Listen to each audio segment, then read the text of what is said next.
இது ஃபர்ஸ்ட் மலேசியாவின் செய்திகள் உங்களுக்காக.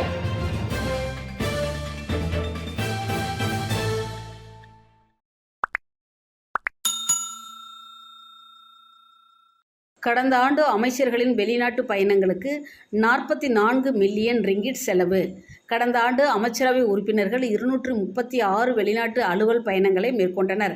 அவற்றுக்கு அரசாங்கம் செலவிட்ட மொத்த தொகை 44 மில்லியன் ரிங்கிட் ஆகும். ஆக அதிகமாக வெளியுறவு அமைச்சர் டத்தோ ஸ்ரீ முகமது ஹாசன் 39 வெளிநாட்டு பயணங்களை மேற்கொண்டார். அவருக்கு அடுத்த நிலையில் பிரதமர் டத்தோ ஸ்ரீ அன்வர் இப்ராஹிம் 19 தடவை அரசுமுறை பயணமாக வெளிநாடு சென்றுள்ளார். முதலீடு, வாணிபம் மற்றும் தொழில்துறை அமைச்சர் தெங்கு சாவ்ருல் அஜீஸ் 18 முறையும், சுற்றுலா அமைச்சர் டத்தோ ஸ்ரீ தியோங் கிங் சிங் 15 தடவையும் வெளிநாட்டு பயணங்களை மேற்கொண்டனர். ஐநா உட்பட பல்வேறு உலக அமைப்புகளில் மலேசியா அங்கம் வகிப்பதால் பல்வேறு கூட்டங்களில் பங்கேற்பதற்காக அமைச்சர்கள் வெளிநாடுகளுக்கு அதிகாரப்பூர்வ பயணம் மேற்கொள்கின்றனர். பிரதமர் டத்தோ ஸ்ரீ அன்வார் கடந்த 2022 முதல் 2025 வரை 31 நாடுகளுக்கு பயணம் மேற்கொண்டுள்ளார். அப்பயணங்கள் அனைத்தும் நிர்ணயிக்கப்பட்ட நிதி நிர்வாக நடைமுறையை பின்பற்றுவதாக கூட்டரசு பிரதேச அமைச்சர் டாக்டர் சாலிஹா முஸ்தபா மக்களவையில் கூறினார். அச்செலவுகள் விவேகமானதாகவும் பயனுள்ளதாகவும் இருப்பதை அரசாங்கம் எப்பொழுதும் உறுதி செய்து வருகிறது.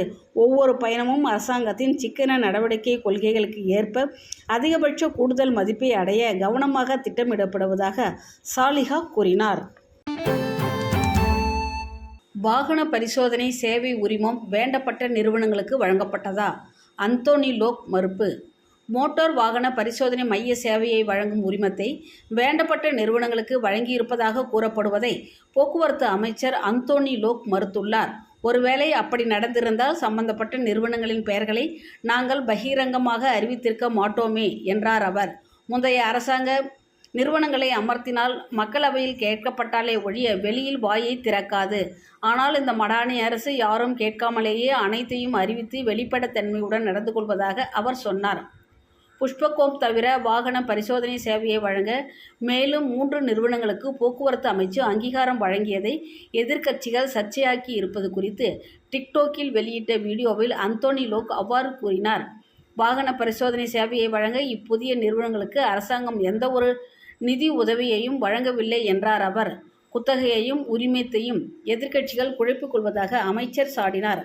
வாகன பரிசோதனை சேவையில் 30 ஆண்டுகளுக்கும் மேலாக புஷ்பகோம் தனி ஆர்வத்தனம் செய்து வந்த நிலையில் அதன் ஆதிக்கத்தை உடைத்து போட்டியை உருவாக்கும் முயற்சியில் 3 புதிய நிறுவனங்களுக்கு அரசாங்கம் 24 மாதங்களுக்கு நிபந்தனையுடன் கூடிய அனுமதியை வழங்கியுள்ளது. 15 குடும்ப உறுப்பினர்களை பராமரிக்கும் தனித்து வாழும் தாய். 10 மலையானா. பிரதமர் சார்பில் உதவி ஒப்படைப்பு. உதவி தேவைப்படும் மக்களை நேரில் சென்று கண்டு உதவும் அரசாங்கத்தின் பரிவுமிக்க ஜஜாரியா மடானி திட்டம் தொடர்ந்து மேற்கொள்ளப்பட்டு வருகிறது. அவ்வகையில் அண்மையில் குவாந்தான் கம்போங் படாங்கில் 15 குடும்ப உறுப்பினர்களை மனதிடத்தோடு பராமரித்து வரும் தனித்து வாழும் தாயான 10 மலையானா கணபதியின் வீட்டுக்கு வருகை மேற்கொள்ளப்பட்டது. துப்புரவு பணியாளராக சிறிய வருமானத்தில் மொத்த குடும்பத்தின் சுமையையும் 10 மலையானா தன் தோளில் ஏற்றி வாழ்க்கையை நகர்த்தி வருகிறார். இதை அறிந்து பிரதமரின் அரசியல் செயலாளர் ஃபர்கான் ஃபௌசி 10 மலையானா வீட்டுக்கு நேரில் வருகை மேற்கொண்டு நலம் விசாரித்தார். அதன்போது டத்தோ ஸ்ரீ அன்வார் இப்ராஹிம் சார்பில் நிதி உதவியும் உணவு கூடைகளும் வழங்கப்பட்டன. சிறிய உதவியாயினும் குடும்பத்தின் சுமையை குறைக்க அது துணை புரியும் என ஃபர்கான் நம்பிக்கை தெரிவித்தார். வீட்டில் இருப்பவர்கள் பசியில் வாடக்கூடாது, பிள்ளைகள் பள்ளிக்கு செல்ல வேண்டும், நல்ல வாழ்க்கை சூழலில் வாழ வேண்டும் என்பதற்காக உழைக்கும் 10 மலையானாவுக்கு இறைவன் அருளால் வலிமை கிடைக்கட்டும் என்றார் அவர். ஒருவரும் விடுபடக்கூடாது என்பதே பரிவுமிக்க மடானி அரசின் கொள்கை என்பதால் தேவைப்படுவோருக்கு இதுபோன்ற உதவிகள் தொடரும் என ஃபர்கான் உறுதியளித்தார். தமிழ் பள்ளிகளில் மாணவர்கள் தொடர்ந்து குறைந்தால் எதிர்காலத்தில் பெரும் பாதிப்பு. டி. முருகையா.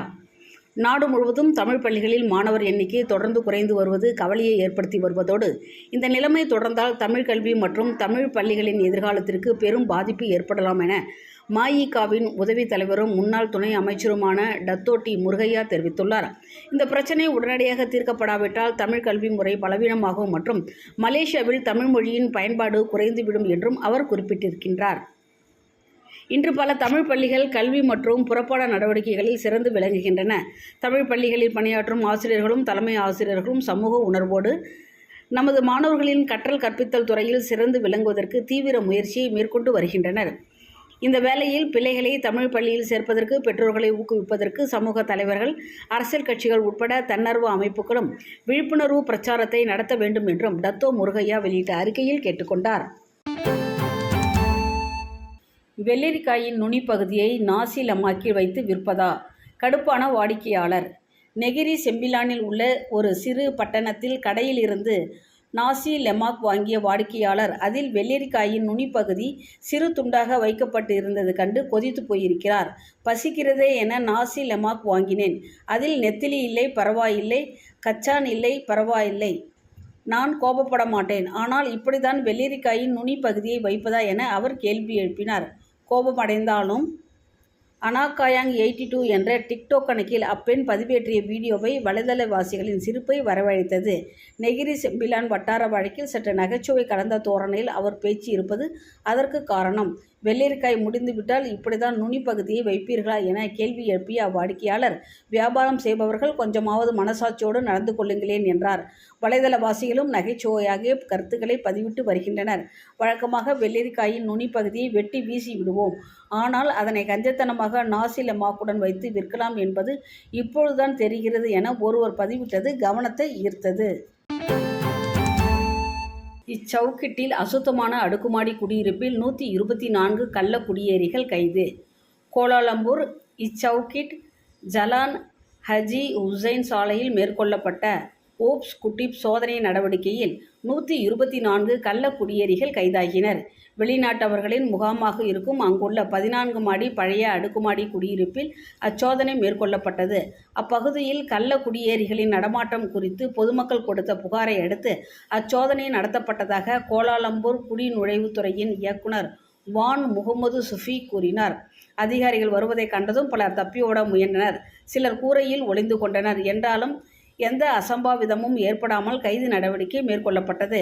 மொத்தமாக 250 பேர் பரிசோதிக்கப்பட்ட நிலையில் முறையான பயண பத்திரங்கள் இல்லாத 124 பேர் கைதாகினர்.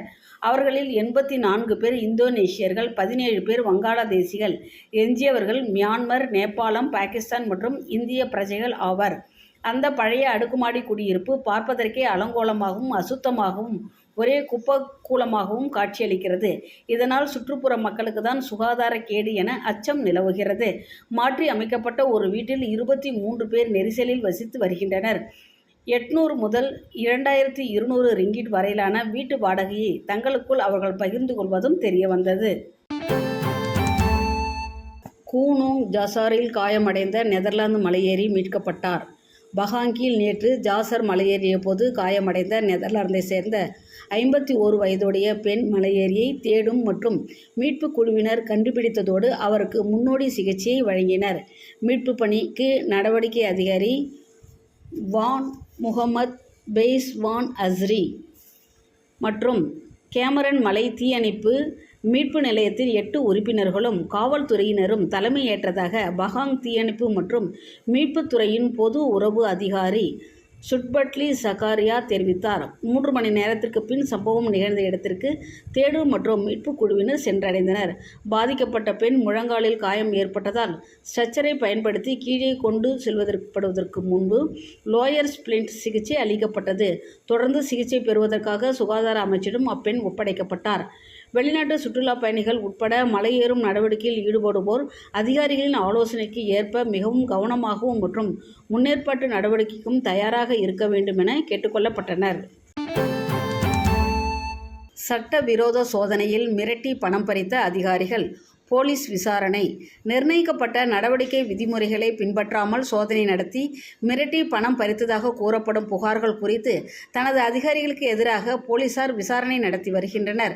நேற்று மதியம் 1 மணி அளவில் என் அப்துல் என்ற முகநூல் கணக்கில் சம்பவம் குறித்த வீடியோ மற்றும் அறிக்கை வெளியிடப்பட்டதை தொடர்ந்து விசாரணை தொடங்கப்பட்டதாக பெட்டாலிங் ஜயா மாவட்ட போலீஸ் தலைவர் துணை கமிஷனர் ஷாருல் நிஷாம் ஜாஃபர் தெரிவித்தார்.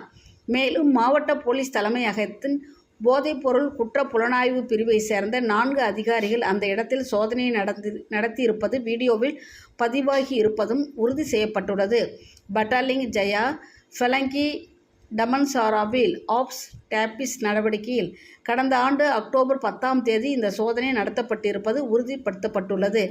இச்சம்பவம் வைரலானதை தொடர்ந்து விசாரணை தொடங்கப்பட்டிருப்பதாகவும் இதில் முறைகேடு நடந்திருப்பது கண்டுபிடிக்கப்பட்டால் கடுமையான நடவடிக்கை எடுக்கப்படும் என ஷாருல் நிஷாம் வெளியிட்ட அறிக்கையில் தெரிவித்துள்ளார். 396.85 மில்லியன் ரிங்கிட்டுக்கும் மேலான இழப்பு தொடர்பில் 1,74,000க்கும் மேற்பட்ட அழைப்புகளை தேசிய மோசடி மையம் பெற்றுள்ளது. தேசிய மோசடி பதில் மையமான NSRC 2022ஆம் ஆண்டு அக்டோபர் 12ஆம் தேதி தொடங்கப்பட்டதிலிருந்து இவ்வாண்டு ஜனவரி வரை 2 ஆண்டுகள் மற்றும் 3 மாதங்களில் மோசடி அறிக்கைகள் தொடர்பான 51,965 அழைப்புகள் உட்பட மொத்தம் 1,74,410 அழைப்புகளை பெற்றுள்ளது. பேங்க் நெகாரா மலேசியாவின் புள்ளி விவரங்களின் அடிப்படையில் இந்த வழக்குகளில் இருந்து பதிவு செய்யப்பட்ட மொத்த இழப்புகள் 396.85 மில்லியன் ரிங்கிட் ஆகும் என்பதோடு மோசடி நடவடிக்கையின் போது மற்றவர்கள் பெயரில் பயன்படுத்தப்பட்ட 1,39,774 வங்கி கணக்குகளும் சிக்கியிருப்பதாக பிரதமர் துறையின் சட்டம் மற்றும் அமைப்புகளின் சீரமைப்புக்கான அமைச்சர் டத்தோ ஸ்ரீ அசாலினா ஒத்மான் நாடாளுமன்றத்தில் அளித்த பதிலில் தெரிவித்திருக்கிறார். ஆன்லைன் குற்றங்களை எதிர்த்து போராடுவதற்கான தொடர்ச்சியான முயற்சிகளின் ஒரு பகுதியாக 2025 பட்ஜெட்டின் ஒரு பகுதியாக NSRCக்கு அரசாங்கம் 20 மில்லியன் ரிங்கிட்டை மானியமாக ஒதுக்கியுள்ளது. இந்த நிதி உதவி ஆன்லைன் மோசடிக்கு எதிரான முயற்சிகளை வலுப்படுத்துவதை நோக்கமாக கொண்டுள்ளது. மில்லியன் கணக்கான ரிங்கிட் இழப்புகளை விளைவிக்கும் மோசடிகளின் அதிகரிப்பை நிவர்த்தி செய்ய அரசாங்கம் எடுக்கப்பட்ட முன்முயற்சி நடவடிக்கைகள் குறித்து போர்டிக்சன் பக்காத்தான் ஹராப்பான் நாடாளுமன்ற உறுப்பினர் டத்தோ அமினுடின் ஹாரன் எழுப்பிய பதில் அளித்தபோது அசாலினா இத்தகவலை வெளியிட்டார். தாய்லாந்துக்கு கடத்தப்படவிருந்த 88,000 தேங்காய்கள் பறிமுதல். தாய்லாந்துக்கு கடத்தப்படவிருப்பதாக நம்பப்படும் 88,000 தேங்காய்களை பொது நடவடிக்கை படையான PGA ஒரு லாரியில் இருந்து பறிமுதல் செய்துள்ளது. 2.1 மில்லியன் ரிங்கிட் மதிப்பிலான அத்தேங்காய்கள் கிளாந்தான், தும்பாட், கம்போங், பூலாவ், ஊலாரில் உள்ள ஒரு கிடங்கில் கைப்பற்றப்பட்டன.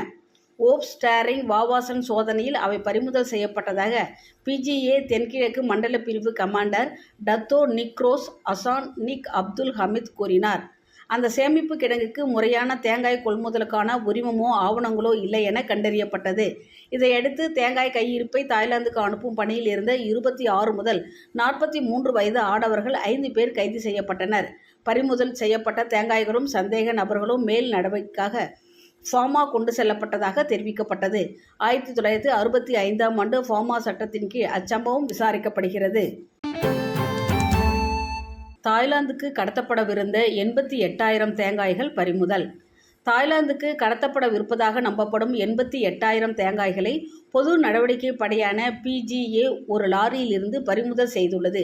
2.1 மில்லியன் ரிங்கிட் மதிப்பிலான அத்தேங்காய்கள் கிளாந்தான், தும்பாட், கம்போங், பூலாவ், ஊலாரில் உள்ள ஒரு கிடங்கில் கைப்பற்றப்பட்டன. ஓப்ஸ் டேரிங் வாவாசன் சோதனையில் அவை பறிமுதல் செய்யப்பட்டதாக PGA தென்கிழக்கு மண்டல பிரிவு கமாண்டர் டத்தோ நிக்ரோஸ் அசான் நிக் அப்துல் ஹமீத் கூறினார். அந்த சேமிப்பு கிடங்குக்கு முறையான தேங்காய் கொள்முதலுக்கான உரிமமோ ஆவணங்களோ இல்லை என கண்டறியப்பட்டது. இதையடுத்து தேங்காய் கையிருப்பை தாய்லாந்துக்கு அனுப்பும் பணியில் இருந்த 26 முதல் 43 வயது ஆடவர்கள் 5 பேர் கைது செய்யப்பட்டனர். பறிமுதல் செய்யப்பட்ட தேங்காய்களும் சந்தேக நபர்களும் மேல் நடவடிக்கைக்காக ஃபார்மா கொண்டு செல்லப்பட்டதாக தெரிவிக்கப்பட்டது. 1965ஆம் ஆண்டு ஃபார்மா சட்டத்தின் கீழ் அச்சம்பவம் விசாரிக்கப்படுகிறது.